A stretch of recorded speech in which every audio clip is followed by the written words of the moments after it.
Hey, welcome to Guitar Knobs, the guitars, gear, noise, and nonsense podcast, hosted today by these knobs. Tony Dudzik, Picadian.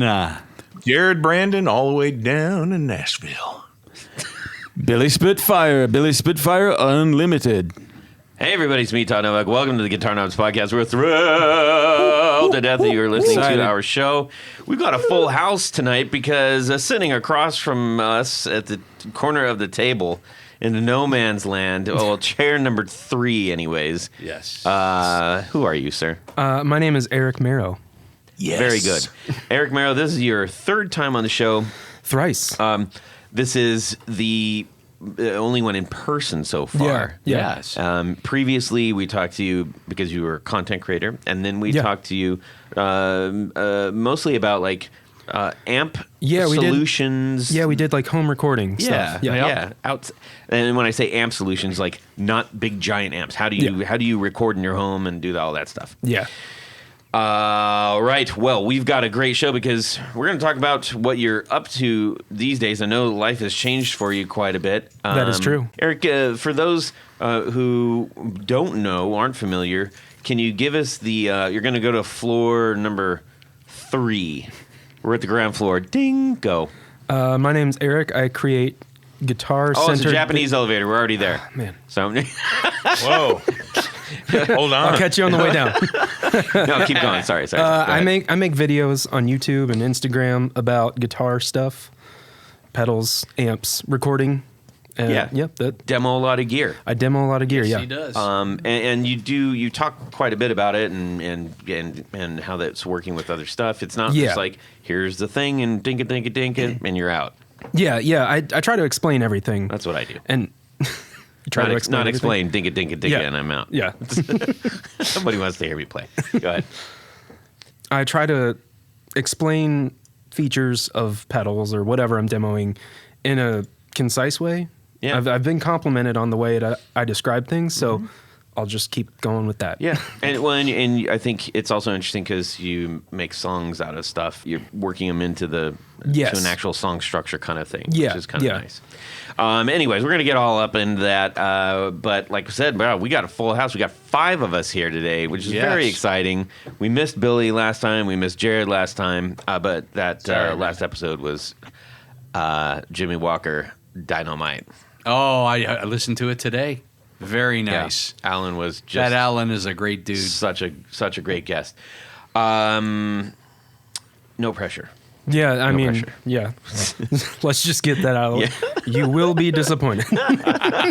Anyways, all right, guys. Why don't we get... wait. Hold up. He's got something to read. Yes. We've got a brand new poobah. Yes? Very exciting. Man, it's been a good month. Yeah. I like that we have so many new people that we get to bring into the fold, you know? Can I ask for a raise now? What? Yes, we all get raises. Great Lakes guitar pickup. A new Grand Poobah.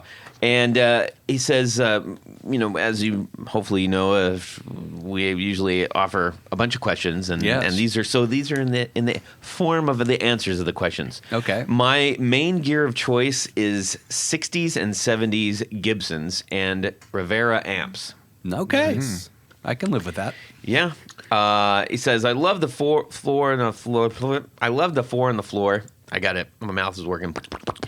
I love the 4 on the floor. And would you rather? Guests are always great. Well, that's good because we got a lot of them. Yes. Been listening on Spotify and over and off and on for a few years. I heard about the podcast through Jared, who is an acquaintance. Ah. I hope to say friend.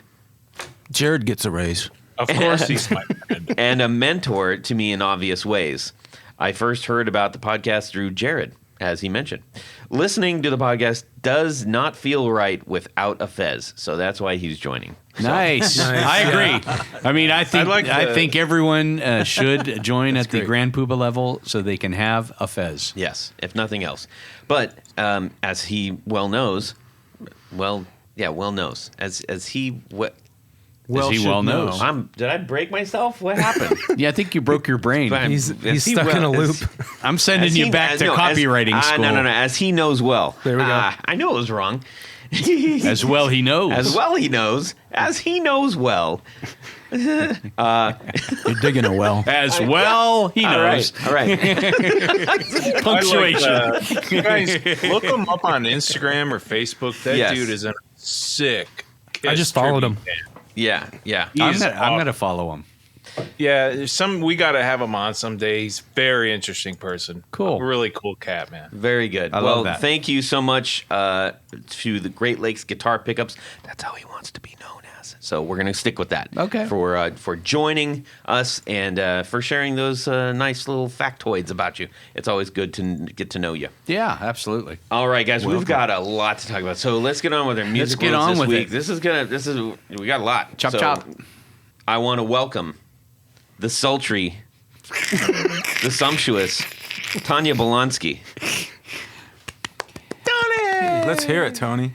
Well, Mr. President. Well, this week, actually yesterday to be more precise, I'm going to recommend people that don't know this band or don't know the history of this band to watch this documentary. It's on, they've just brought it back onto Amazon Prime. So if you have an Amazon membership, watch this. It's called Big Star, Nothing Can Hurt Me. I've seen this now. This was my third or fourth time watching it. Mm-hmm. And I'll admit I was kind of late to the game in liking Big Star or knowing much about Big Star other than a couple of songs.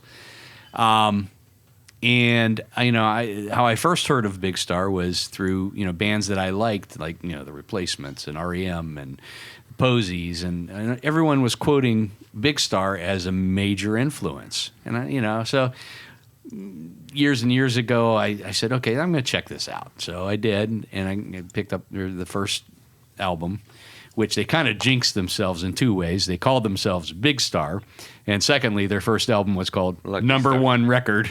Oh. Number one album. But, most people might recognize probably their biggest so-called hit was the theme from That 70s Show. Oh, my gosh. We're all right, we're all right. Cheap Trick actually recorded it for That 70s Show, but it was originally done by Big Star. Wow. But it's just an incredible story. Alex Chilton and Chris Bell were the principals. Alex Chilton, of course, was known for his work in the Box Tops. Yeah. Everybody kind of knows The Letter. A 16-year-old kid singing that song with a gravel voice. And when he's singing in Big Star, you would never know it's the same person. But anyhow, it's a great documentary. It's well done. It's filled with lots of information. And I highly recommend everybody watch it. The Replacements had a song about Alex Chilton. That is correct. There's a Chilton cheese. That's cool. That's on Amazon, Netflix, huh? Stilton. Yeah, that's close. Maybe they're cousins. Yeah, they could be. I'm gonna check that out. Cool. That's a good idea. We should all do that. We should watch on our own time. We should watch it Not together. Yeah, with popcorn. We'll jam the waves. All right, Jared, how about yourself? Oh, No. Just kidding. We're gonna check in with Eric. Me. Sounds good. Okay.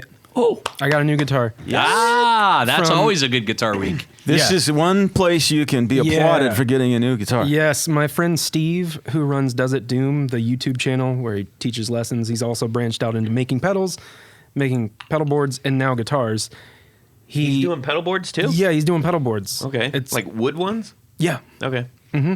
And he started a company called Woodwright with the people from Woodbine.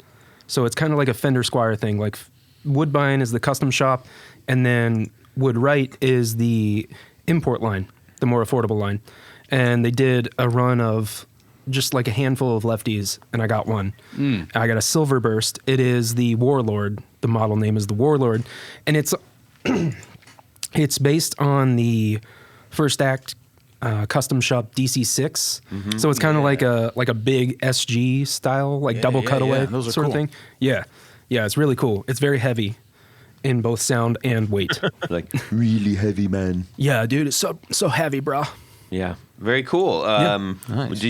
Was the Silver Burst a request?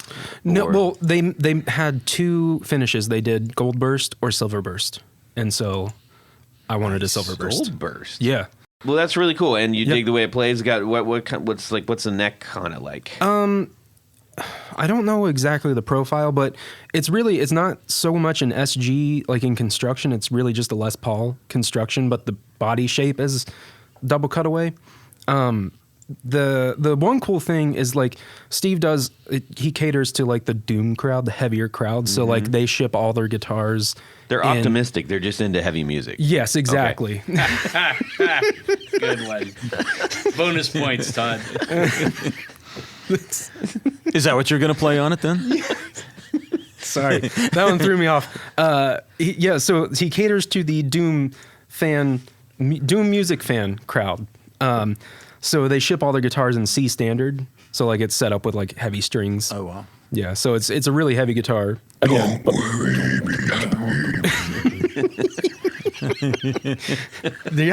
yes. It's exactly like that.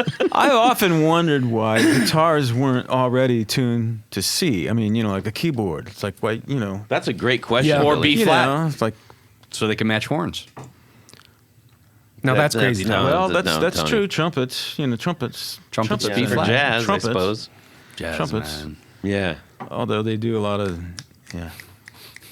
C cornets. No, but that's and a great. stuff, That's a and great classical. question, But anyway, and yeah. that would radically change music. But maybe it's guitars because maybe the human voice is more natural in the G Everything scale, would sound like Wow. Wichita linemen. or the E scale. sorry. I think we need a history lesson on that fact. Yeah. I think somebody should look into that. You should look into that now. Do your research. Come prepared, Yeah, Billy. don't be coming on the And show just yell out the spout answer it. when I find it. You want Yes. to point out the problems, No, but look it not up the and yell it out. solutions. Come Yeah, on, yell man. It out. Yell it out. I know this because I read it here. Yeah. It was on the internet. Okay. Yeah. Well, that's But cool. Yeah, that's pretty much my guitar week. Are they That's doing a bunch of other models and stuff? It's their company is in kind of its infancy right now. They've only done 3 runs of the Warlord, I think. So this is the 3rd run. He told me that they do have plans to do other models. They have this really cool model. I want to say it's called the Switchblade. I can't remember. Sorry, Steve. It's kind of like it's a Jazzmaster with an SG. So like it's offset like a Jazzmaster, but the horns are like SG horns. Weird. It's super, super cool. Huh. Very cool. Excellent. How about you, Jared? Oh yeah. So they had the Nashville Guitar Show down here, I know. and so they had the dealer. The dealer night was Friday night only. That's how the we'll general- know if Jared's an AI or not, an AI bot, because it won't do that. It won't clear its throat when it starts. What if they program it to do that? Yeah, that's true. They could. Go ahead, Jared. So Friday night is dealer's night down at the Nashville Guitar Show, dealer setup. Is that where And- the guys play cards? Oh man, Jared, you're never gonna get through this. Okay, stop. Tony, that's uncalled for. Let him finish. So Friday night's dealer's night down at the Nashville Guitar Show, and I took some notable instruments that I took. I took my Jimmy Page Telly. Oh yeah, I remember. Awesome guitar. I just never picked it up and played it. So no bond. thinning out the herd here. My 70 Les Paul Custom. My That must have sold so fast.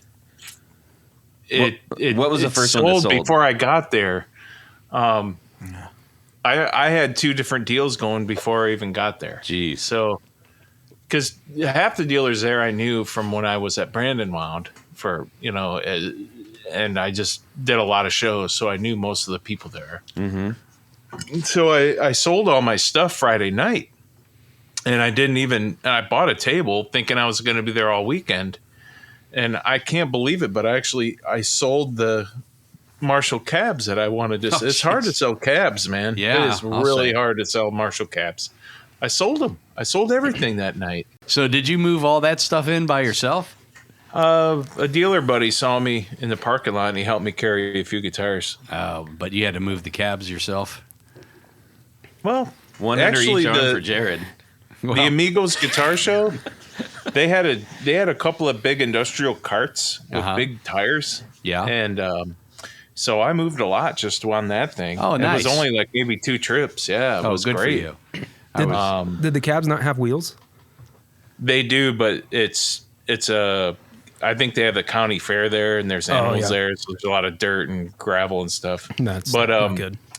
Like Vince Gill was just walking around looking at guitars, and him and forgive me, guy from Nitty Gritty Dirt Band, but one of the Nitty Gritty Dirt Band members. I think he was gritty.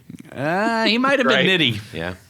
I feel bad because I met him as a nice guy, but everybody talked about Vince Gill, not the Nitty Gritty Dirt Band guy. But Vince, I was standing there with Jimmy Wallace talking with him and looking at his stuff, and Vince walked up to me and said, "Hey, my name's Vince." Just like that? Is that what he sounded like? Just like that. Does he talk like a regular guy? I know him, and he does. Just a regular guy. "Hi, my name's Vince." I'm like, "Hi, Mr. Gill." Shook his hand, and we just talked about guitars for a while, and just talked about gear. Had a good time. That's nice. Stood around for a while. So, no, he's a great guy, a great guitar player too. He's a super warm, genuine person. He's just a really nice person, man. I felt comfortable around him. I didn't feel shaky or nervous. It's good. So yeah, just had a good time there. I got a new guitar as well. Oh, so I used my little discount and I got a newer. I actually got a Silverburst Access Les Paul Custom. Oh wow, nice. So this has a volute on it because it was designed to have a Floyd Rose as a bridge, and this one has a stop tail. So I liked it. So now they're only 8 pounds too. It's not like a 9, 10, 11 pound beast. That's nice. So it's a lot lighter. It's newer. Is the Axis, was that designed for Alex Lifeson? I think it was. It might have been.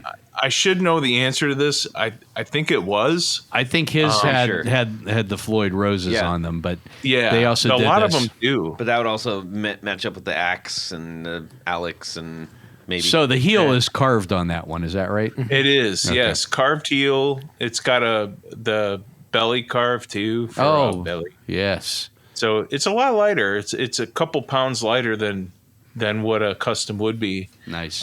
We sent a black custom with gold hardware to John Fogerty as well. Nice. We had to pot some custom buckers and send them to him. So he's being honored at NAMM this year, along with Chuck D. What's up, Chuck D? Hey, Fogerty got his rights back, and he's back out on the road doing his own stuff, man. Yeah.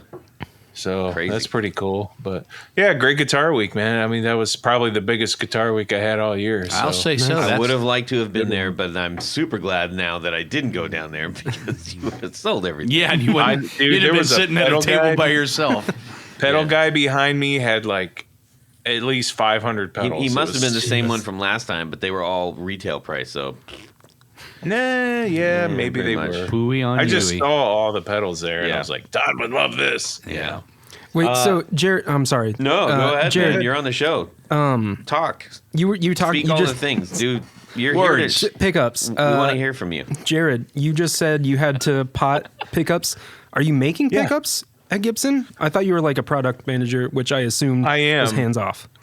So I am a product manager, although I do build prototypes. Okay, cool. And I have my own lab, and so I wouldn't, if I wasn't able to make prototypes there, I don't know that I'd even, why bother? Because it's building that thing, and that next new cool thing that's what is really exciting. Yeah. So I'm glad to hear that. I didn't know.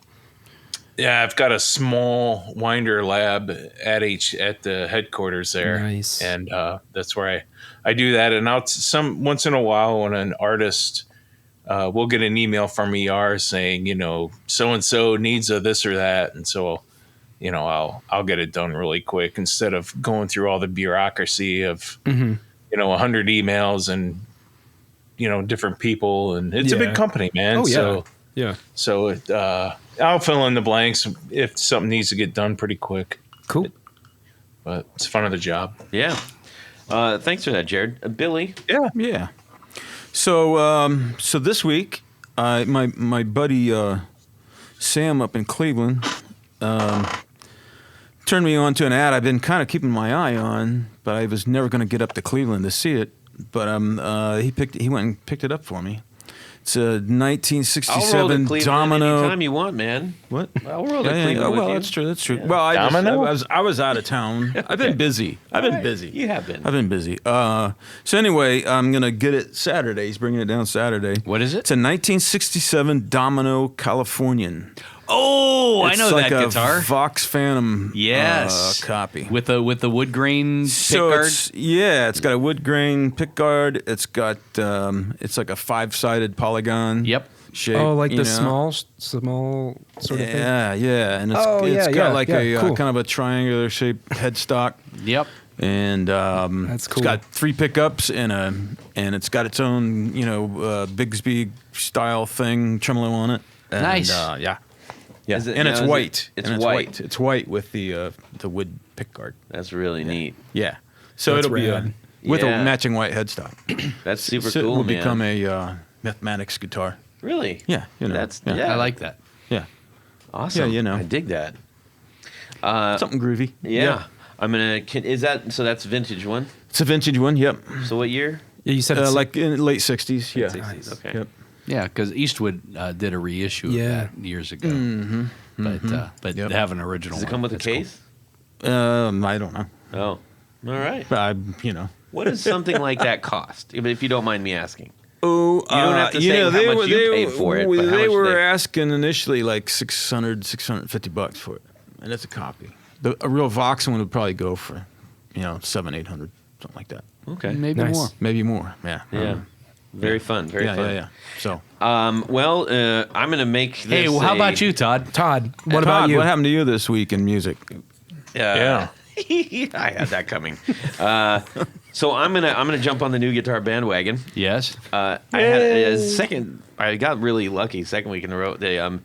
I found a Squier Classic 50s vibe. Nice. That Telecaster? Telecaster. Sorry, yes, Telecaster. And I was heading up to go see my daughter up north in Akron. And I, when traveling, I say, "Well, what might Let's be buy up there? a guitar." What might be up there? Why not? Right off the trip. Yeah.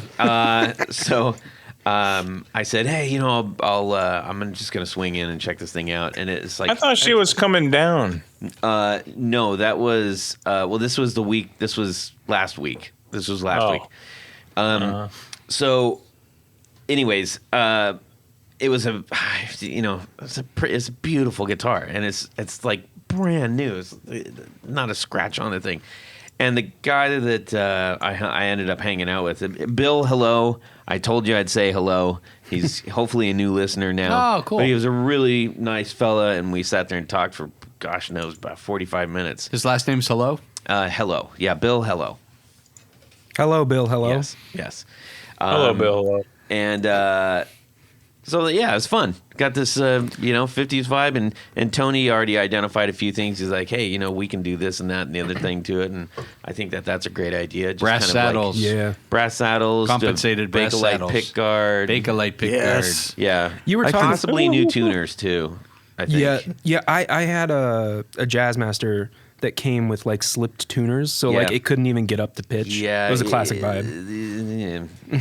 Yeah, let's put some regular cloisons on there. It's going to be a $500 Squire before too long. Yeah. Don't the say pick that. guard alone's I'm gonna be not doing $300 that. bucks. I'm not doing that. But it's Oh, yes, you it's are. cool because it's the all natural sort of that Yeah. smoky Butterscotch. blonde butterscotch. Yeah. With the wood grain, you can still see in it and everything. And yeah, couldn't not do it. And I got Bill gave me a really, really sweet deal on it, so I couldn't say no. Well, that's nice. Thanks, Yeah. Bill. Yeah, very much so. All right, we are going to get on with things. So, Eric, Yes. there is a particular brand of patch cables that we love and use here I am aware of this patch cable. It is called Tour Gear Designs. Are you using Tour Gear Design patch cables? Unfortunately, I'm not. And I just set up a pedal board, and I was hunting all over for patch cables and piecing stuff together. No further. That's right. Go to Tour Gear Designs. You can get many different lengths. Okay, yes. They're very flat. Oh, I like that. Very flat. Low profile. And the plug is teeny tiny. It's the size of the actual thing. That's great. Yeah, Of the jack. They're Thank called you. jacks. They're called jacks. Jacks. Or things, if you're like Yeah. me. Or yeah. I have a couple mini pedals that are actually top mounted. Yep. Yeah, that So they've come in a C shape, an S shape, and that's perfect for connecting side to top mount. okay, yeah. So there's one thing more. What's that? If you go to the site and you load up your cart, and at the very end, you'll see a space for coupon code. If you type in the guitar knobs, all lowercase, all one word, you'll save an extra 10%. That's 10%! And these cables are, I mean, they're already really- reasonably priced Yeah, cables for, especially for what you get. You're gonna love these things. And so Yeah. I'm I'm gonna recommend you go after we're done with the podcast, Yes. not during the podcast, but after, go and get yourself some cables. Yeah. I'm probably going to do that. Also, I feel like it'd be really helpful for video stuff because those cables wouldn't push the pedals that I demo. So Yep. That is correct. Amundo. All right. Thanks so much for Tour Gear for sponsoring our 4 on the Floor. Jared? Let me get a little bit of this. 1, 2, 3. 4 on the floor. Okay, 4 on the floor. Eric Merrow. Yes. What is your 4 on the floor? Ready. When did that start? 4 on the floor? No, the let me get a little bit of this. I don't even remember, but it did. Okay. Are you good to go? I'm good to go. Do not upstage Todd. Yeah. He gets very angry. Sorry, I'm so sorry. I'm so sorry. Okay, so I want to thank you for letting me redo my 4 on the floor. My first one, I kind of was going off what I was using live, like last time I played, which was like a decade ago now. So this time I wanted to redeem myself by choosing like cool brands that I've worked with and like make a super versatile pedal board. So number 1 is the B-Tronics Royal Jelly. Mm-hmm. Now that pedal is a parallel blend of distortion or overdrive and fuzz. And it's got 2 presets, so you can choose 2 different blends of overdrive and fuzz. So essentially you could make it just an overdrive pedal or just a fuzz pedal. You know, you could have anything in between. The fuzz mode has 2 different modes. I think it's called a stinger mode. So it's got 2 different sounds. There's an active EQ and a clean blend as well. And so it's just an incredibly versatile pedal. You've got it's got a whole bunch of different sounds. It's got 3 foot switches, so a bunch of different stuff to do. And that's my number 1. We've actually shared. So Billy, I had that for a while. Jared and I traded, and then we untraded, and then we traded again, and then we untraded again. Yeah. So who is the keeper? He's got it. I He's now have the keeping Royal it. Jelly. Oh, yes. And Billy tried that out. Yeah. I'm pretty sure you did. And yeah, it's an interesting one. I mean, there are a lot of parameters that you can get tweaking on. Yeah. Mm-hmm. And it's useful for a bunch of different things. Like you can get like lower gain stuff to like, you know, rhythm, and then you can just get like crazy fuzz. So yeah, very versatile. I felt that it kind of seemed to sit in that lower gain sort of like real cool rhythm kind of vibe. Yeah, absolutely. Almost Queens of the Stone Age-ish, you know, sitting in the pocket there. Yeah, I could totally see that. Well, that's it's an impressive pedal too. The builds on those are just unreal. Yeah, Philippe and his team over there do amazing wicked stuff. Nice people Going in too. there It's and ridiculous. meet Philippe, man. Yeah. Philippe is great. He's going to be walking around in a beekeeper costume, I'm sure. Yeah. Ah, yes. Yeah. All right, number 2. Number 2 is going to be the XS V2 from Old Blood Noise Endeavors. Okay. There we go. Yep. This is possibly like it's made it into my like best pedals ever category, like top pedals I've ever played.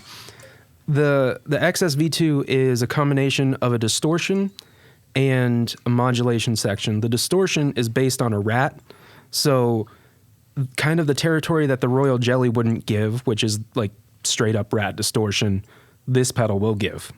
And it does like really high gain, it does really well at high gain. You can also kind of use it as a clean boost.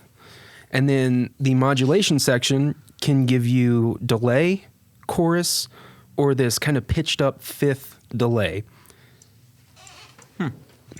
And it's, again, it's super versatile.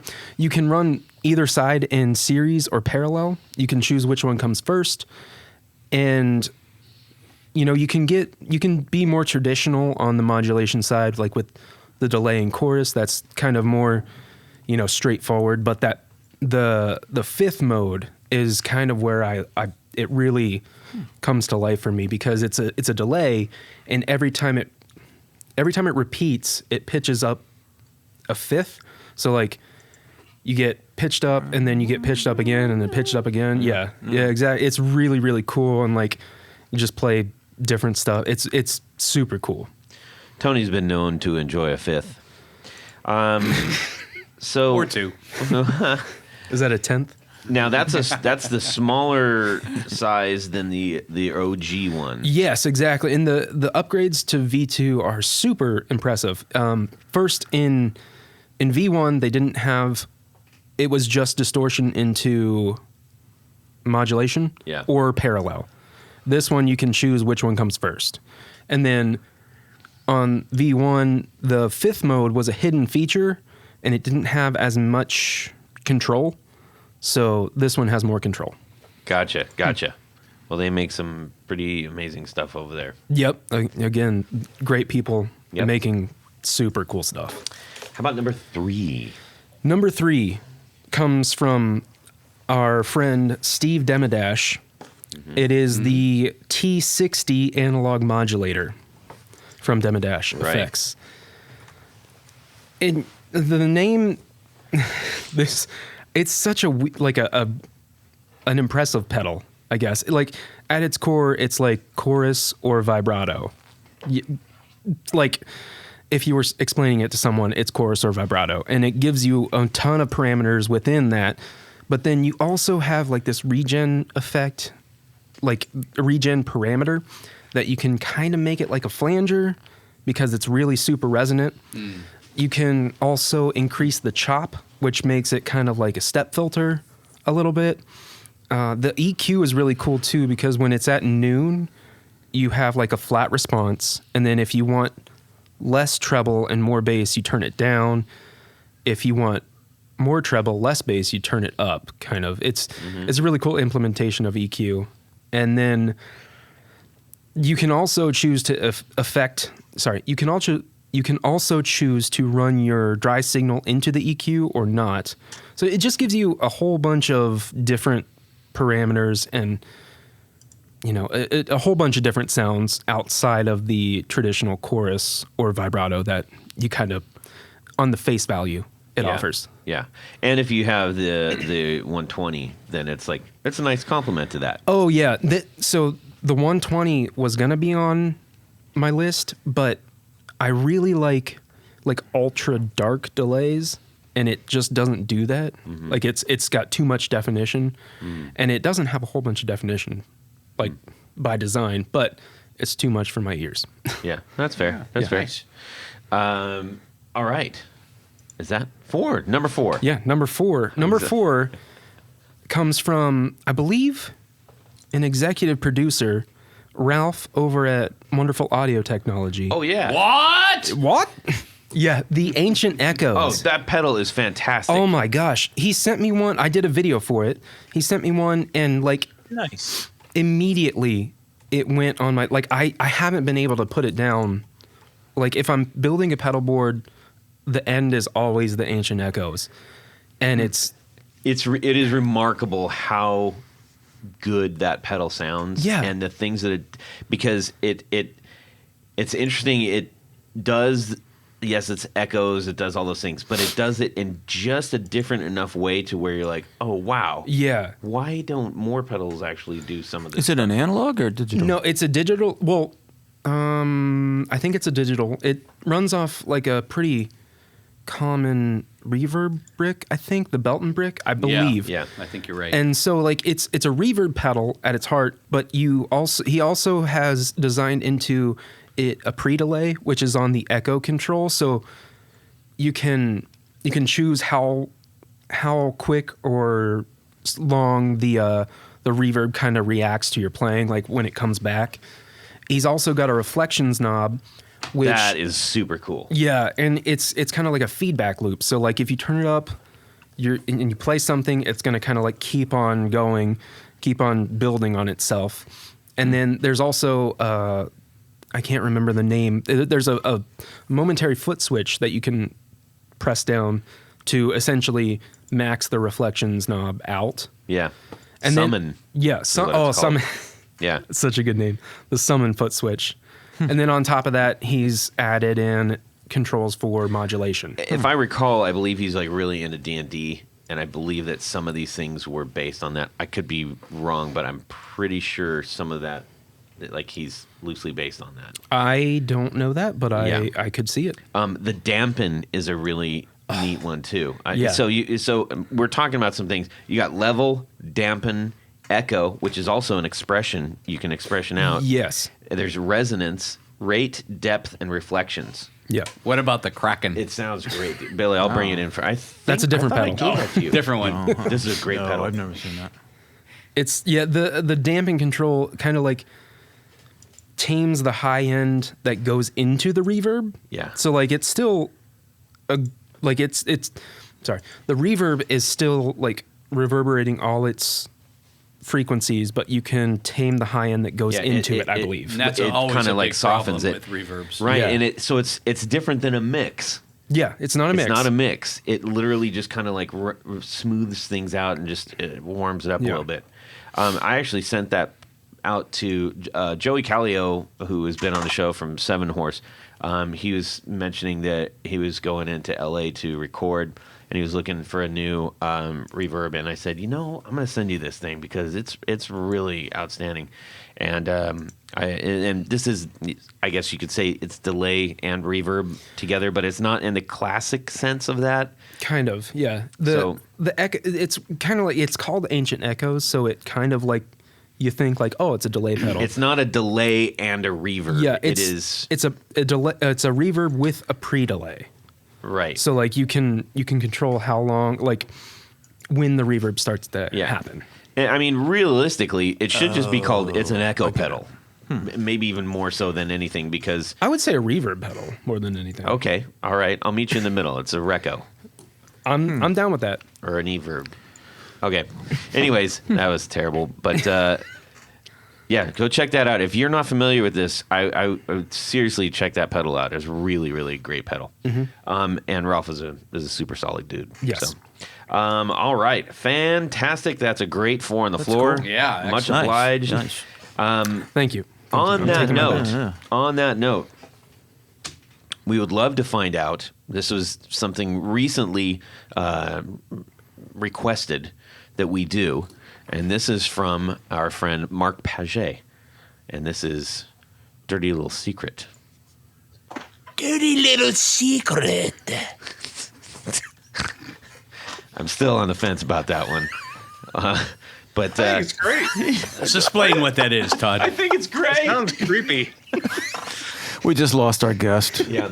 So, And he's in the studio. yeah, incredible.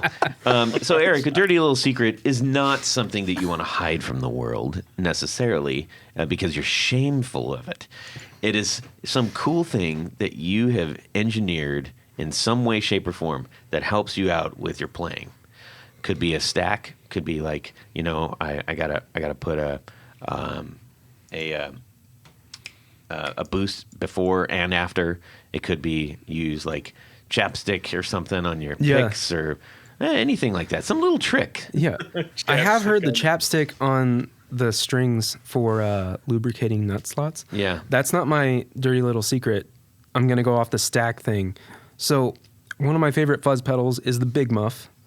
But my big complaint, kind of like the Tube Screamer, is not all the frequencies are distorted or fuzzed. So like, if you just take a standard big muff, most of your frequencies will be fuzzed, and then the low frequencies will kind of be cleaner.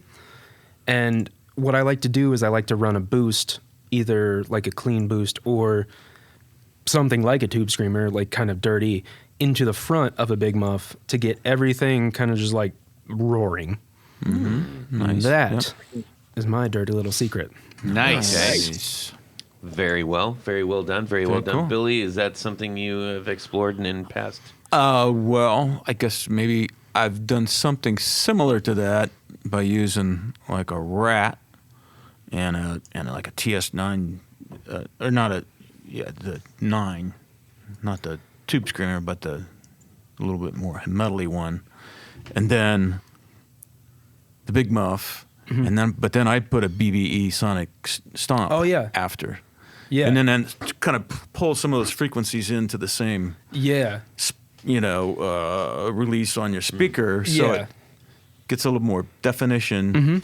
But you're still, you're both kind of boosting it before the muff, and then after the muff, you're cleaning it up so that it all comes out nice and I like that. slushy. Kind of like you're nice putting and- all the groceries into the same bag, and the bag is the sonic maximizer, right? Yeah, The BB. yeah, exactly. Yeah. Yeah. We kind of talked about this a little bit. So Eric stopped by my house on the way, and it was kind of fun because I actually got to show things that I have to somebody who actually gives a crap. I know the feeling. Whenever we have guests, my wife's like, "Go look at Todd's guitar stuff." She doesn't sound like that. It's more, "Go look at Todd's guitar stuff." No, she doesn't. Kidding. Is she in a doom band? yeah, she she was kicked out because she was just negative. Yeah. Anyways, no, my wife's a sweetheart. But anyways, whatever. Eric, you came over. Sorry.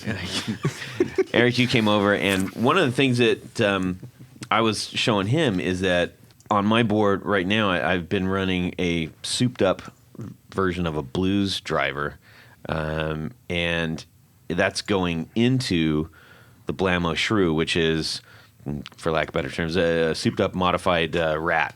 And fortunately, it's a real quiet pedal. That's one of the things that Blammo is like really, really hardcore about, making their pedals very quiet. And so I've got a noisier pedal going into a quiet pedal, which it actually gives it some like odd sonic weirdness. Yeah, for sure. But I'm doing that so that the rats can kind of sound like flat to me. Yeah. And if you have the tone cut, it just, I don't know. It never feels like I'm getting all the frequencies, kind of like you said. And it's not a full spectrum. And what's cool is, so if I go and not quite dime the cut to where I get more of a little bit more of a treble, the blues driver has a little heavier bottom end. And somehow when it goes into it, it doesn't just turn into a bigger bottom end. It rounds out all the frequencies. Yeah. I get a little bit more sparkle on the top end. I get a little bit more on the bottom end. And so it doesn't just feel like it's getting slammed, you know? So, and that's been working really well because as a single guitar player, I want to be able to I thought you said you had a wife. Oh, nice. Well done. So then do you run that into a muff then? No muff. But you brought the point, and both of you guys were bringing up the point of trying to get more of the fuller spectrum out of a stack, and you were trying to do something that was almost, I guess they were all similar to some degree, because I wanted the attack, but I also needed and big drive, but I also needed articulation, and you kind of lose that when you get into just a singular kind of like pedal, like a Rat or some other kind of distortion, where it just kind of turns into like all the, So, anyways. Interesting. I mean, that's why stacking is really fun, because it's like you never know what you're going to get. I mean, and you can waste huge amounts of your life doing that. And there are no rules either. No. Like I think Brady from Old Blood Noise, when he did his 4 on the Floor, he had a reverb first, which is like it. Yeah, right. You don't do that normally, but Brady does. But he do. Yeah. Yeah. And it probably sounds awesome. Tony, Yes. Jared, anything you'd like to add to this lively discussion that we are having right now? Yes. You I like, plug straight into an amp. yeah, like straight into an amp. You like a little horseradish on your roast beef. I actually no. I'll as far as my reverb, I use a. The last thing you guys mentioned was where you put the reverb in the line and the pedals. Yeah. Uh-huh. And I have a Native Audio. I almost said Red House, but Native Audio. The Ghost Ridge. reverb pedal. Yes, Yeah. and probably the best one I've ever had. And I have a 73 JMP 100 watter. So and it's been modded to have a master volume. So I have a setting. There's 4 settings, and one of my settings is barely on. But when you use it, the amp's overdrive, you can still have reverb, and it'll sound phenomenal, and you barely give it any reverb at all. But when you slap that overdrive on, it's amplifying the reverb. So and it still sounds good. It doesn't sound overpowering. Yeah. Yeah. So it's possible. It's just not easy to do. Oh, for sure. Like if you can run reverb before everything. You just kind of like have to play with the mix a little bit more. And it's like you said, barely it's much on. better if it's after, but you got to mess with it. Perfect. Thank you, Jared. We need to find out. We're entering into our interview portion of the program. Everybody, if you'd like to grab something cold to drink, Are we recording? we better Oh my be. God, we Okay. forgot to push Yeah. the record button again. I didn't know that I was on a show. I was just talking. It only to- took one time for us to Yeah, do that. that's Never do that again. It's true. It's true. But it scares me every time somebody even Is anybody plays listening? around with that. Yeah. Yeah, we haven't had any questions from the audience yet. This is I getting think I'm going to unnerving. grab a beer. I think from we need a last laugh summer. track on this thing. Oh, boy. Well done. Colin. So, all right. So, where can people go to find the things that you're doing, Eric? The best places are probably Instagram and YouTube. It's just my name, Eric Merrow. You can search my name on either one. Instagram, it's at Eric Merrow, EricMerrow. YouTube, it's youtube.com/Eric Merrow, EricMerrow. Right. Gotcha. Excellent. And something unique about you is that you're a lefty. I am a lefty, yes. Some say unique, and some say Cursed. a negative. Yeah, cursed. What do Negative. you think it is? I've learned to embrace it. I think it's more unique than a Okay. curse. Well, you're perfect for if you're in a band that is all right-handed players. You're on Yeah. the other side of the stage, Yeah. and you balance it out. You know, it's funny. The last band I was in, it was a three-piece. It was me on guitar, my friend on bass, and then drums. And both me and my friend on bass are left-handed. Oh, So like the people watching just got 2 backwards people. Oh my God! So you could do selfies and nobody would know. Yeah, exactly. All right. See, it works out for me in my band because I have a left-handed drummer. I was gonna talk to you about that because I noticed that your drummer was left-handed. Yeah, he's left-handed, but that means that he's not really ever facing the hi-hat. So if he was kind of the other way, he'd be looking over at the bass player. Yeah. But instead, he's kind of looking over at me. So I tend to get a little bit better eye contact with There him, you which go. is kind of nice. Yeah. But it also prevents us from having to use other people's back line. Yeah. Well, yes. But I mean, drums are a little bit easier because you just have to switch out like You'd think drums it and would be easier. the snare and the floor tom. Yeah. I also play drums and Yeah. I play drums left-handed, so it's Oh, okay. Well, it's just interesting. yeah. Yeah. it's all over. so Dude, you got a lot of videos out there. On yeah. How YouTube. many do you think Wow. you have now? If Billy is on my Our channel, you consultant, might be Billy, able. our technical advisor, is going to give us just shout it out when you get that number. Yeah, Okay, Billy. I don't know. Oh, wow. I went to NAMM one time and I made 90 videos Oh my! on my channel and then like 20 or 30 videos on another channel. So like, wow. I don't know. Right. Okay. I would say 400, wow. maybe more. I don't I'm sorry, I don't have that statistic. Sure. I bet I could find it, and it doesn't matter. Our technical advisor is working on it right now. Yes. Yeah. Well, I'm at 40 and I'm still counting. So it's more than 40. It's more than 40. More than 40. Are you using less all than your 500? fingers and toes, or what's going on, dude?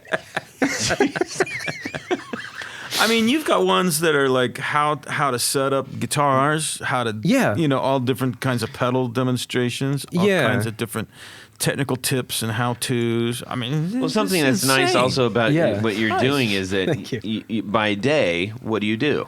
I make videos. Okay. For commercial clients, commercial clients. So you're well versed in the video, and you've even done several videos on. Hey, so you want to create content? Yeah, exactly. And those are kind of old, so I kind of want to revisit that a little bit. Yeah, I like that. But all that is to say is that they're well done.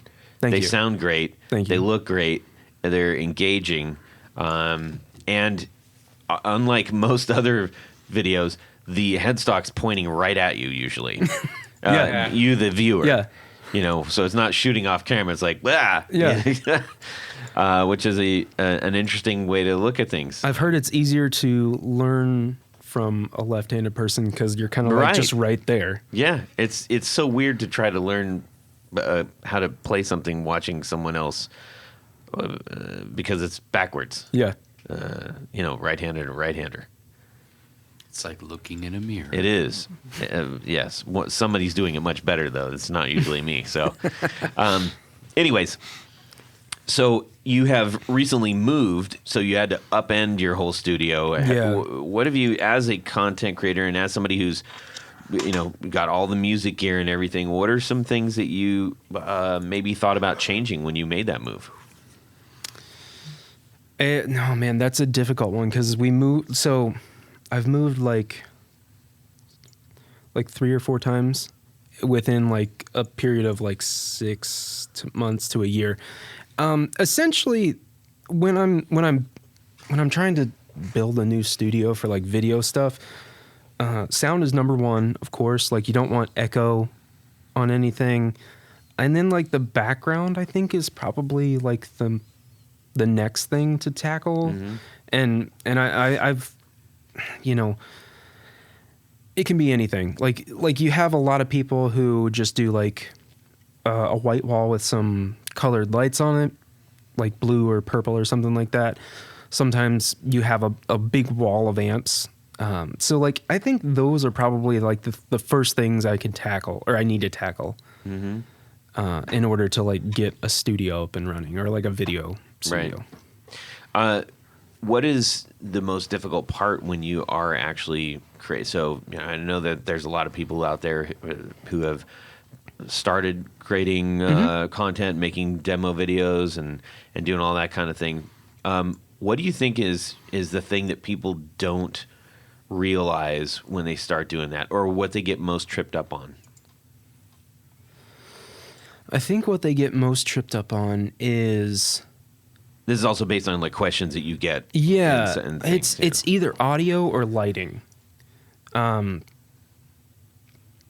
thinking that you need to have like the highest end interface or the highest end camera to actually start is kind of a big point of, a big hurdle to jump over. I feel like more people can just, point their phone at themselves and then mic an amp or whatever correctly, and then they can just be off and running. Mm-hmm. So those are the two things that are most important, like lighting and audio. So as long as you have enough light and then good audio, you're good.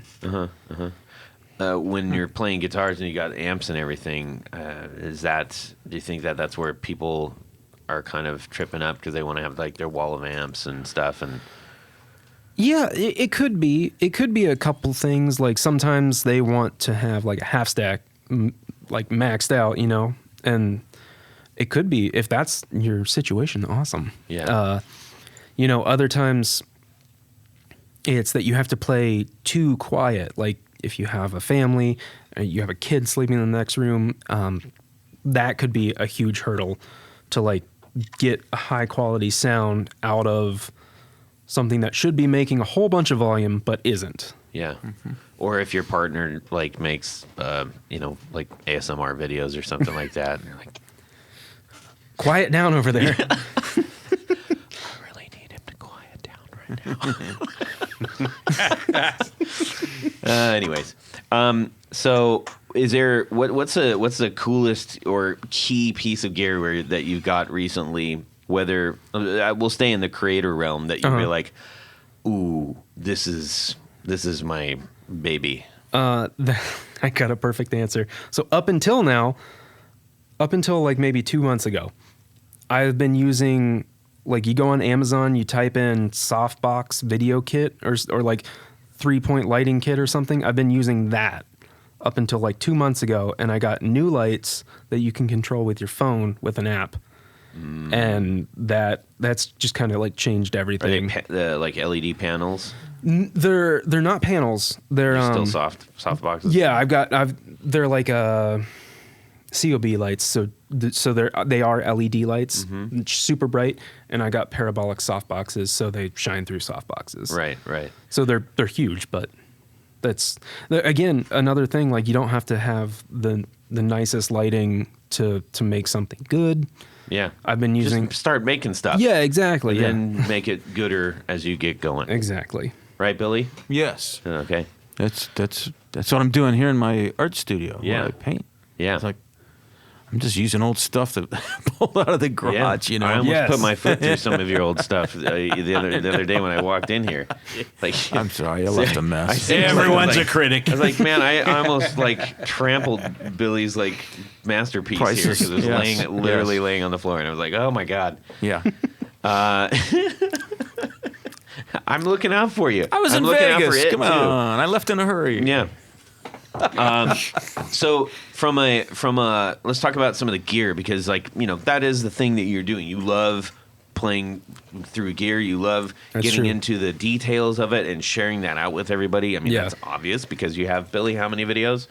Still counting. Dozens. Okay. Dozens and dozens and dozens. What is some of the gear that you have been most excited about as of late, and what are you looking forward to getting into? The gear that excites me, like I love pedals. Like, even if I didn't make videos, I would be on Instagram, YouTube, looking at pedal demos and stuff like that. The stuff that I would love to, the sort of products that excite me right now are especially kind of like the digital stuff, like the Quad Cortex, the HX Stomp, the new Eventide. You guys had Eventide on here. Yeah. I love that episode. Yeah. That H90 is remarkable. Yeah. I mean, yeah, stuff like that. Like, I feel like that's where once guitar players kind of just like once guitar players can see, like, hey, I don't have to have a tube amp as a whole. I'm saying I don't have to have a tube amp. I can get this other thing that sounds just as good. Especially if you're not like gigging out or something like that. Maybe not identical to the tube amp, but good. They great, can move even. forward. I would say great. I would say great. Some of the stuff that we've had in recently. Yeah, I would say great as well. But yeah, that sort of direction, kind of like just expanding the horizons of the guitar realm, I guess, is kind of what I'm really into. I also love any pedals that come out.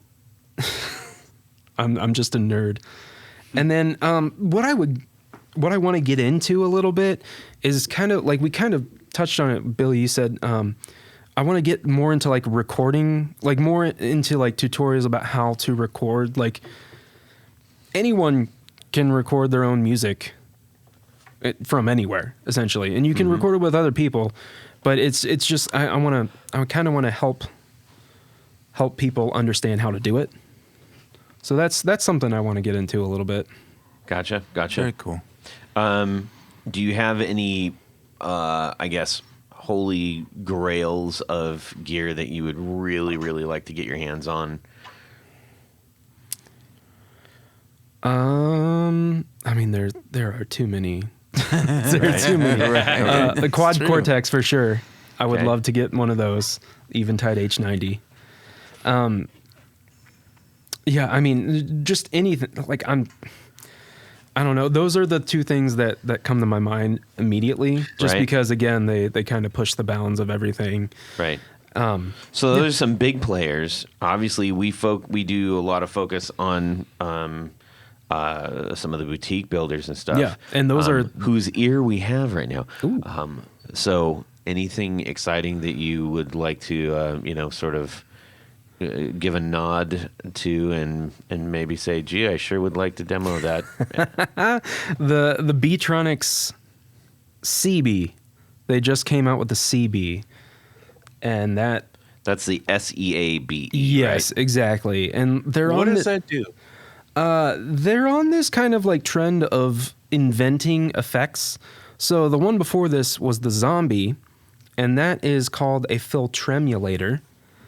And then this one's called the CB, and I believe they label it as a harmochorus.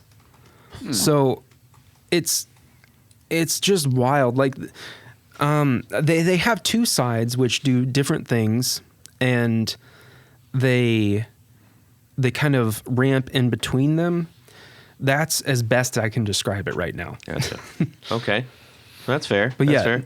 So it sounds like many guitarists have not accepted digital amplifiers. Yeah. Or at least preamplifiers. Mm-hmm. It sounds like you have, and you're a proponent of using them. Yeah. Yet you still get various guitars. You mentioned that you just got a new guitar and you brought one down here. Yes. So, do you think that guitar players, even if they do accept digital amplifiers, will still have a multitude of guitars? 100%. That you have to. You have to. You have to have all the guitars, just like you have to have all the tube amps and the plugins. Yep. And the modelers. Okay. Yeah. Good. Love is love, baby. Yeah. I just nerd out about all this stuff, except for MIDI. I don't know how to do MIDI stuff, and that's kind of where my brain just stops. Yeah, me too. A little bit. So tell me, I'm curious about your business model for doing this. Uh-huh. Is this purely out of your own, just curiosity, or do you get hired to do these things by different companies, different manufacturers? That's a great question. Yeah. Right now, I'm kind of in like maybe a new season of my channel and like personal brand, I guess. Right. Because I kind of had to take a hiatus, like a forced break last year for like 6 months, and that just put me. I'm kind of like rebuilding, but generally, companies will email me or DM me and say like, hey, I've got a new pedal. Yeah. Can you do a video for it? And I'll say, yes, for sure. Sometimes they have a media budget. And when they do, I will happily accommodate. Sometimes they don't. And when they don't have a media budget, like I don't want to say, yeah, I'm just going to do this for the money. So like I love guitar pedals. So if they don't have a media budget, that's cool. I still want to help you get your pedal out there, so I'll accommodate that because you're building your following and your media presence. That too, so, yeah. And I just like sharing all this stuff. Like, cool. Everyone out there has different ears and likes different things. Yeah. So, well, I like that because I'm a visual artist too. Okay, so I just do stuff for art's sake, and then once in a while people don't want to pay for it. Yeah. It's like, but I'm still gonna keep doing art. Yeah. Yeah, exactly. I love that. As long as there's naked people, he's going to do it. Yes. That's not true. With masks. That's not true. With masks. Just kidding. I do have a cool show coming up. No, April 21st. Yeah. And anyway. We've actually, usually when you're not on the show, we actually talk about how good of an artist you are. So don't worry, you're covered there. That. You're covered. But now that you're on the show, we're not going to do that. Now we're obliged to poke you. Now I got to go back through all the shows and listen for the compliments. You'll never graduate from art school. Eric. Yes. I have a question for you. what guitar would you want to get your hands on if there's any guitar that was available today and money was not an issue? What would you order today? Oh, I've got a few different answers. We'll take them all. Okay, before this, I was just up at Chase Gullett's shop. So I would love one of his guitars, the Gullett Guitar Company. Yep. I believe, was it Coronado? Cobra. Yeah, The Cobra. He has this offset Cobra blue with a descendant vibrato. Yeah. Left-handed version of that. 100%. Yeah. Next, Abernathy Guitars. I believe he's been on the show. Yeah. Justin. He makes incredible guitars, and so I also am kind of like loosely hunting for a left-handed version of my dad's Mustang. So I did a video for Jared, your pickups, on my left-handed Jazzmaster, which is a version of my dad's guitar, only left-handed. So I kind of want to do the same thing with his Mustang. And Justin makes I think he calls it a Duosonic Empress, which it's not exactly a Mustang. Justin of Abernathy. Yes, Justin Abernathy. He makes the Duosonic Empress. It's not exactly a Mustang, but it's just enough like it that it really makes me happy. One of the things that I think people are attracted to about his guitars, one of them, he's got his own stylings too. Oh yeah, and it's really, really cool. But is it's the open headstock. Yeah, which is like on a classical guitar. Yeah, it's really cool. It's like, I'm not exactly sure why more people don't do that. I mean, it must be string tension and strength, wood strength and stuff. But restringing can be a pain. Yeah. Yeah. Well, try stringing. Yeah. Try restringing a Rickenbacker 12. Yeah. Well, yeah. Okay. Anyways. I think like those two are the first two that come to my mind of like what I would order. Did they make right left-handed Mustangs? I'm looking at Tony because I'm sure. Oh yeah. Oh, 100%. I know. Do they have left-handers in the 60s? I know for a fact. Okay. There's a person on Instagram who has exactly my dad's left-handed, like exactly my dad's Mustang, but left-handed. And they're not selling it. There was this guy in this band. What was it called? Nirvana or something like that. Clerk Cobain or something. Yes. I think he had a left-handed Mustang. I think I've seen him with one. Yeah, I think you're thinking of the Beatles. Yeah. Well, honestly, I couldn't remember if he did like an upside-down one or not, right? Because I don't care about Kurt. Anyways, it's just not my jam. But why do you hate Kurt Cobain? I don't. It's not. I heard it. Todd Novak. I mean, he hates Dave Grohl, now Kurt Cobain. He's a southern West Coaster, not a northern West Coaster. Anti-Nirvana.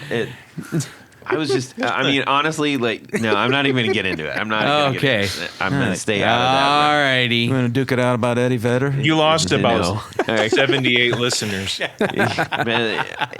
It's, it's just not my thing. I'd like to kind of get us back on the road and say I like Nirvana.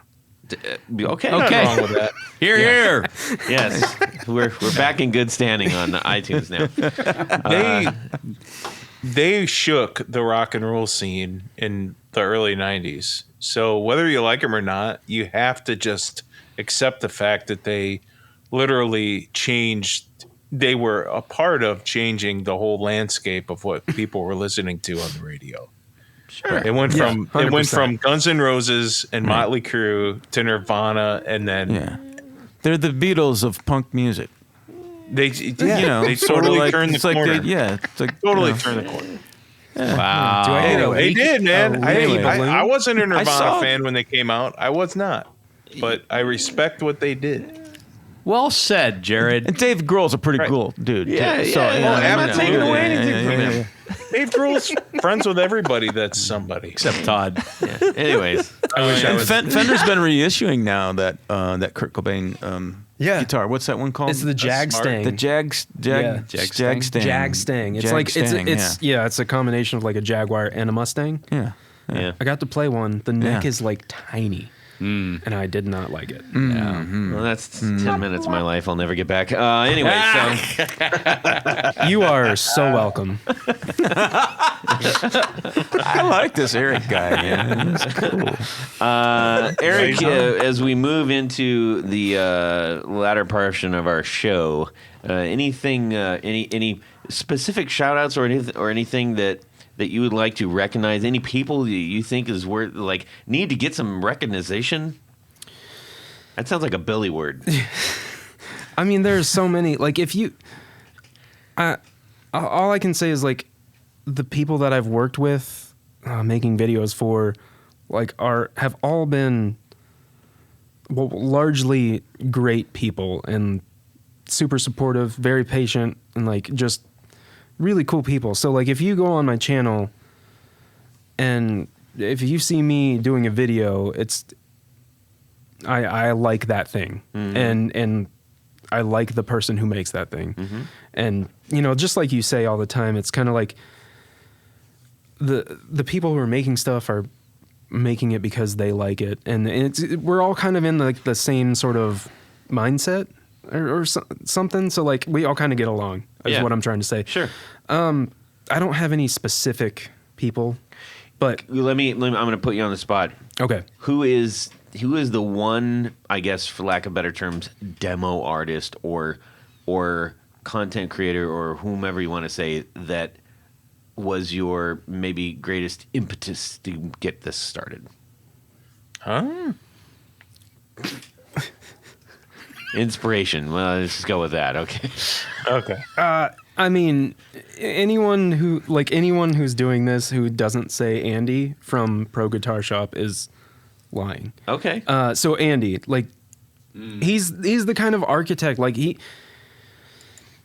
been especially for your style. Well, yeah, especially song and here's the bass line, here's the guitar, here's the rhythm guitar, you know. Yeah, exactly. Him, Pete Thorne's great. Like all of the big names they're awesome. I try to follow everyone. So like Devon Blue, Mark Johnston, Ian Pritchard, like all of these people. I don't want to name everyone because that's fine. I'm gonna. How about one? Is there somebody that you think maybe we should be looking at more closely that maybe we're not?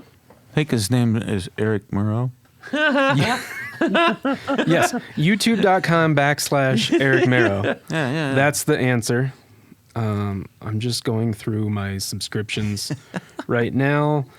The first person I see, Guitar Numbs put out a new thing. There you go. Yeah, so Ambient Endeavors is a good one. And then also Fuzzed Drones, Zach from Fuzzed Drones, I believe. You like the heavier stuff, so that makes sense. I like all sorts of music, but yes, the heavier stuff is really cool because it's all about like fuzz. Yeah.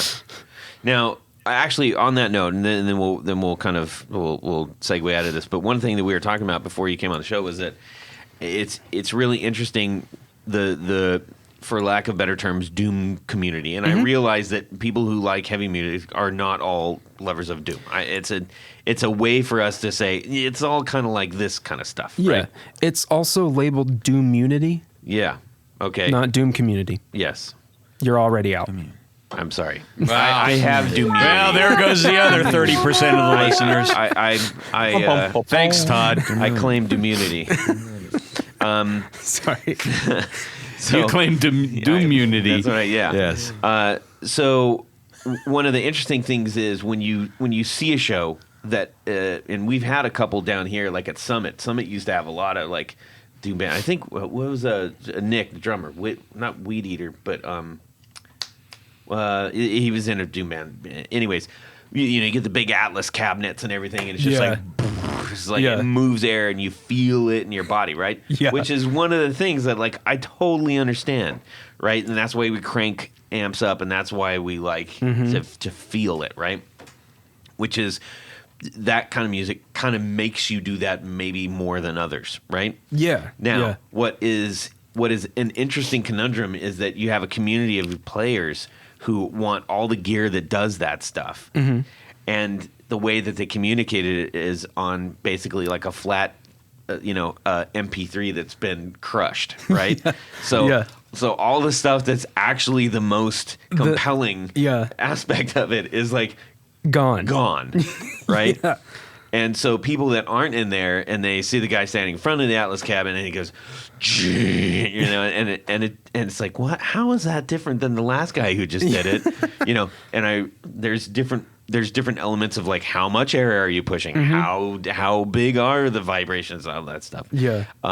It's something that I was noticing, and what are your thoughts on that? Honestly, I hadn't thought about that, but like part of the whole the doom thing or like the stoner rock thing is like all of those amps going on at once, so like you're really feeling it. So like watching a video, it is kind of just taking away like one of the key parts of it. Yeah.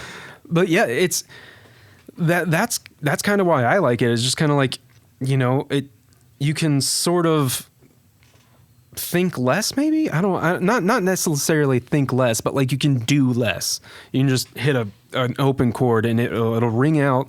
It'll vibrate your head if you're playing headphones, and it's just a really cool feeling. Mm-hmm. I'm genuinely curious when it comes to some of the equipment.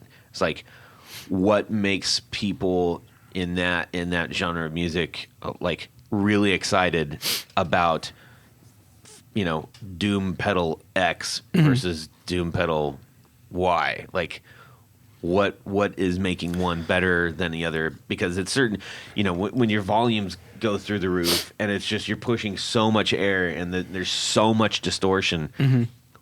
What is a factor that you can actually pull out and say this is the one, not that one? Yeah, I mean, I think it's kind of the same as any pedal. Honestly, it's kind of a mixture of like how it looks. Does it speak to you visually, first of all, because that's the first thing you're probably going to see, right, is the art. So like that combined with, like, does my favorite artist use it? Just the sound, of course, of the pedal. Mm-hmm. And like, there are so many different drives and fuzzes and distortions on the market, let alone ones that are specifically catered towards this heavy style of music. Right. And then, just like, again, like brands or people that they like to support, just like any other pedal. Sure. And I know I'm speaking in huge, glittering generalities whenever I'm saying just a single word to lump an entire, probably 27 micro genres. Yeah, subgenres. Yeah. What are some of the artists, in case people are like, man, I'm actually kind of curious about this. What are a couple of your favorite artists when it comes to the heavier bits?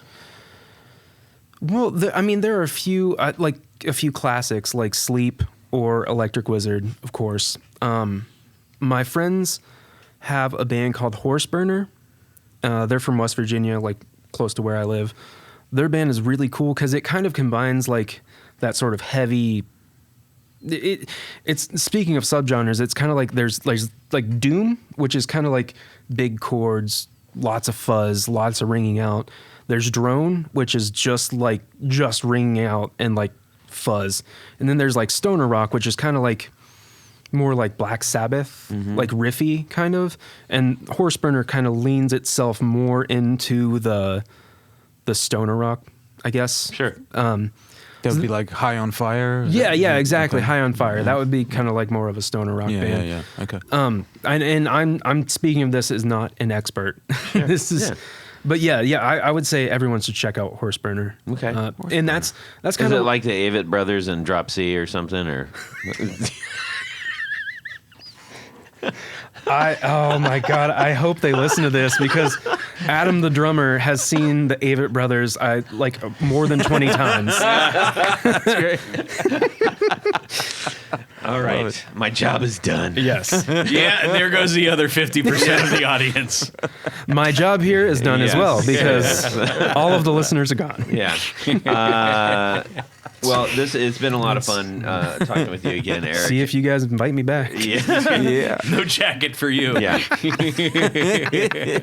We are all going to take this moment to hike up our pants so that we can get into the back of the El Camino. It's back. I got the tranny fixed. Yeah, I was going to say, did you guys get that running again? It is. It's running again. Yep, it's great. You know, for I guess conversation purposes, I had a '66 El Camino that was kind of California low, not a low ride. It was dropped, just a little bit, right? Mm-hmm. Drop C, and it was white. Billy, you would have loved it. And the cool thing is, it had the owner put a what's called it's a whistle off of so it used the vacuum from the engine. So you pull it and you go woo. So you go. Oh yeah. So you could be like just kind of cruising and go woo. Nice. Isn't that crazy? But Yeah. if you do it too much, then your engine dies, which is stupid. So Oh yeah. Anyways. That's no good. yeah. Maybe that's how cool. it broke down in the first Yeah. place. And it just went. It was great. Okay, Tony, Perfect. I love it. Jared, somebody get us in this thing and get it running. When I was in the Brighton Blues Band, we had an original song called "My El Camino." It's great work. I'm gonna too. bring in a recording. I would of love to hear that. it. Yeah. Okay, Jared. Ladies and gentlemen, we've come to the point of the show where we like to play a little friendly game of Would You Rather?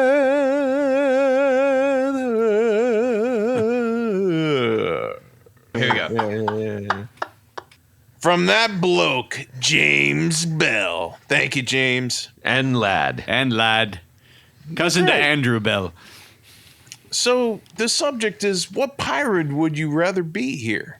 That's right. You'd be walking down the plank after your crew has mutinied against you because they're pirates. Glance at the horizon before plunging into one of the 7 seas.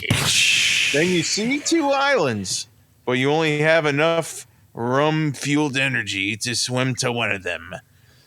On one island, there is a treasure trove of all the guitar gear you could ever want. Vintage amps, modern amps, boutique pedals galore, and any guitar that you could wish for. But there be cannibals on this island. And if ye be play above a bedroom volume of 80 dB decibels, they will hear you, find you, shove you in their enormous boiling pot, and eat you. On the other island is a PV Classic 30 and a Telecaster. No pedals, no frills. That's it. Because they're pirates. Arr! But there's no cannibals. So you can rock out at whatever volume you like. Which island are you going to swim to? Salty Sea Dog Cannibal Island. That's where all the awesome gear is. Yep. Yeah. Or the Bare Bones Island where it's just bare bones. That's Yes. a good one. Yes. But no cannibals. No one's going to eat you. Yeah. Yeah. Okay. Pirates aren't going to kill you? Yeah. The swashbuckling and swarthy Tanya Bolonsky. And highly marbled. And highly marbled Tanya. Yeah. Okay. He be wide, you, Tony. That's what he be.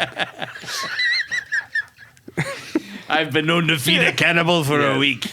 Yes. Okay, go ahead. I'm going to go with the Cannibal Island. Why not? Why not? I mean, you know, I'm Been looking to lose a little. Just risk. Yeah, they'll be chomping at the bit to get to me, Yeah. and I don't know if they've got a pot big enough to put me in. So I I think might that's be what you're safe. counting on. Yeah. You might lose a foot. That might be it. Play through the No, I'd rather have Play through the headphones. Yeah, I can always play That's through nice. headphones. That's true. It's modern gear. You got some of that, but you know, every once in a while you might have to crank up that vintage gear and risk having the cannibals come down. Yeah. You got a knock. 80 dB. So that's what I'm going. I'm going to go to Cannibal Island. Okay. Wow. Jared. I think I'm gonna swim to Cannibal Island as well. Yes! I'm 6'6". He's banking on the pot too small. The pirates are probably like little tiny people compared to me. So No, they're cannibals. They're Come at cannibals me. on that island. yeah, come at me. Right? I'm gonna play as loud as I want. Come at me, Yeah. bro.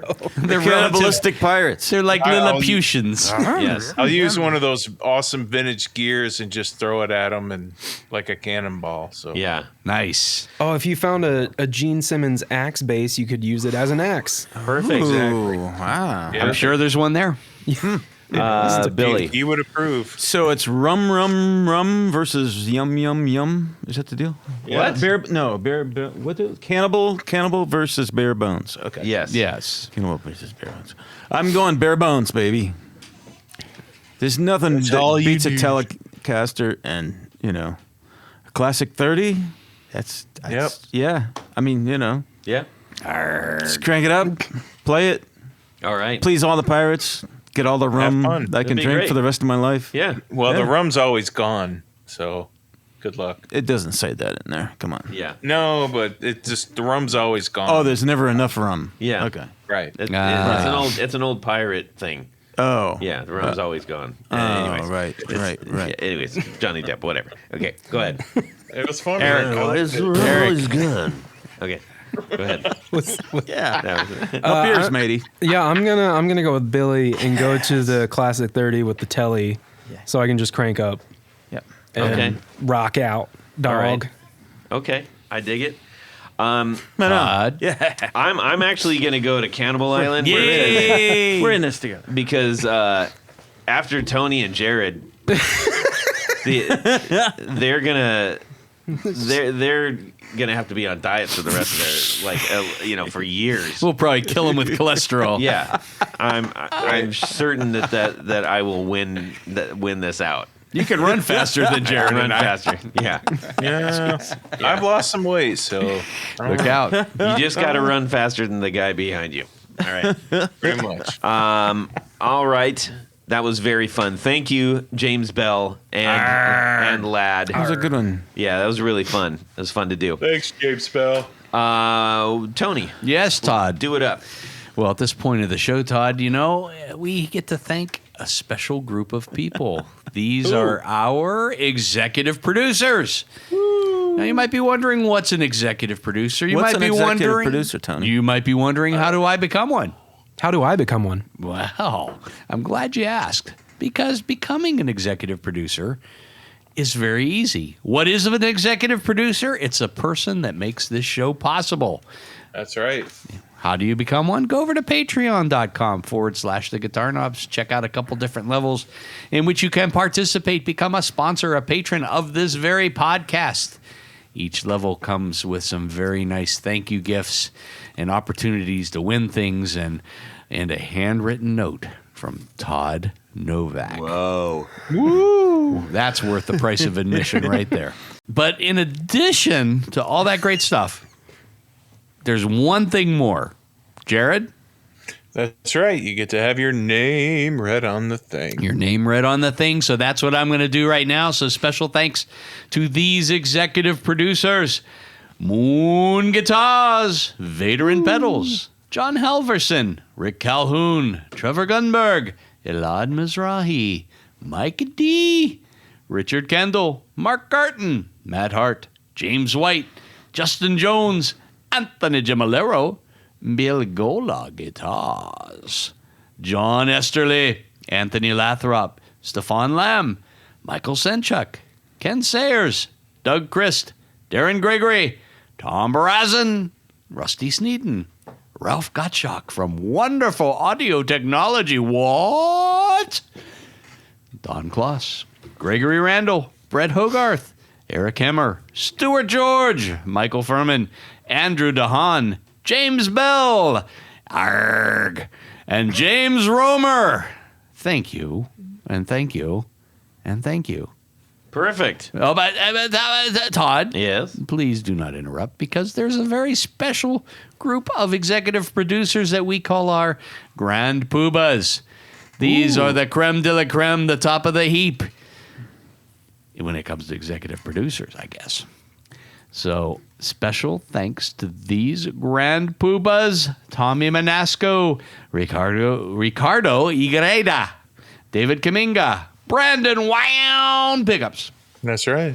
Hex Matos, Michio Murakishi, Bob Crouch, Jack Cadian, Sam Jett, Tyler Rhines, LSJ Music Company, John Williams, James Pennington, Adam Johnson, Steve Keys, Cody Foster, Science of Sound, Brian Robison, Jonathan Jerusik, Corey Nigro, Michael Van Zant, Tim Nowak, Jonathan Daly, Martin Cliff, Sean S. Yes.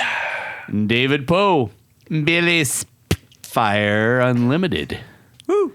Congregation Gear Demos, Paul Van Eppinger, Scott Sullivan, and new this week, Great Lakes Guitar Pickups. Welcome aboard. Indeed. Thank you so much. That is awesome, awesome news. Yep. He's Thank a good you guys. Truly, all of you helping out there. We really do appreciate it. Absolutely. Yep. Eric Merrow, Yes, sir. please tell the world, or at least the people that are listening, All the listener. Tell all the listener. where they can connect with you. Yeah, after I've run off all the listeners, you can connect with me. The easiest place is probably Instagram. To like start a conversation. Again, it's at Eric Merrow, EricMerrow. If you want to see the videos that I make, you can go on YouTube, search my name, same spelling. That's probably the easiest way. Perfect. Nice. Tanya. Head over to pickguardian.com. Check out some of the things that I do, things that I sell. Shoot me an email. Let me know what you need, what you're trying to do. If and you just got a new guitar like a bunch of us or whatever, want to spruce it up a bit, if you want to make your guitar write songs for you, put a new pickguard on it. that'll do it. It's guaranteed. It's science. I have a 1974 that I'm going to need that pickguard for. It's done. So Whoa. I'll be Oh. seeing you real soon, Tony Baloney. All righty. I'll take care of 74? you, Jared. What's And if you guys want to get a hold of me, you just go to jared.allen.brandon on Instagram. Throw me a message and we can talk about gear, all the fun stuff. Sounds good. Billy? You can reach me at Billy Spitfire on Facebook, Billy Spitfire Unlimited for my art stuff, and Billy Spitfire on Instagram. Perfect. There you go. And check out Mathematics. Yeah, my band Mathematics, punk band from Spotify. Columbus, Ohio. We're on all the major sources for songs. Yes. And my cover band, The Flins. The Flins. It's a Rolling Stones cover band. Yeah. We're playing coming up there at Flanagan's Okay. here in Columbus. Flynn, April the 27th. Flynn's at Flanagan's. Flanagan's. Perfect. Yep. You can shoot me an email, todd@theguitarknobs.com. You can also email, Instagram me. DM me on Instagram. You can show me a message on Instagram at Guitar Knobs. And please, I would also say, check out Flint Effects on Instagram. We have we got our shop activated now. So Is that your Rolling Stones cover? no. So briefly, Flint Effects. If you've got a Line 6 HX Stomp, if you have, and including the XL, if you have one of the new Valiton GP 200s, if you've got the Eventide H90 or the Ampro 2, we have got something that is going to help protect those super, super sensitive control knobs that are controlling all of these amazing effects.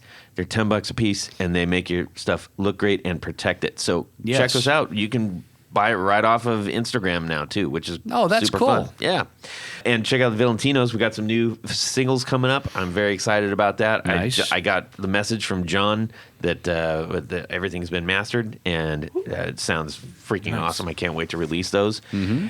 And other than that, ladies and gentlemen, thank you for Eric. Eric, thank you for Thank you for having me. ladies and Nice gentlemen, show. for stopping by. It was great to have you here. Thank you so much for having me. Awesome. Hey, everybody, have a fantastic Guitar Week and subscribe! Yeah. Hey! Oh, sorry. Beep. Potty mouth. Yeah. Hey, my name's Vince. What are you talking about? I don't want to be a pirate. This guy wants me to be a pirate. You don't have to be a pirate. All right. That one is a little wonky. Just my style. Yeah. I'll tell you when it would get there. It's not long and winded, is it? Those are your favorite ones to do, man. Oh, no. We're tightening. Well, I was planning on Billy's- dancing, but Fire it up, man. What's this from? Walking down the street. Where's this from? Who's this from, Jared? I don't. It's a- from No Subject. No. No. Oh, Talking about? sorry about that. Yeah. All right. Wait, what? Here we go. All right. Stop it. I think Billy might have gone out to fart. Yes. That's what he does. He's He goes polite out there that to way. fart.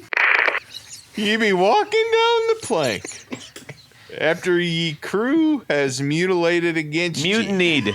Mutinied. Man. I'm falling asleep here. Come Shut on. it.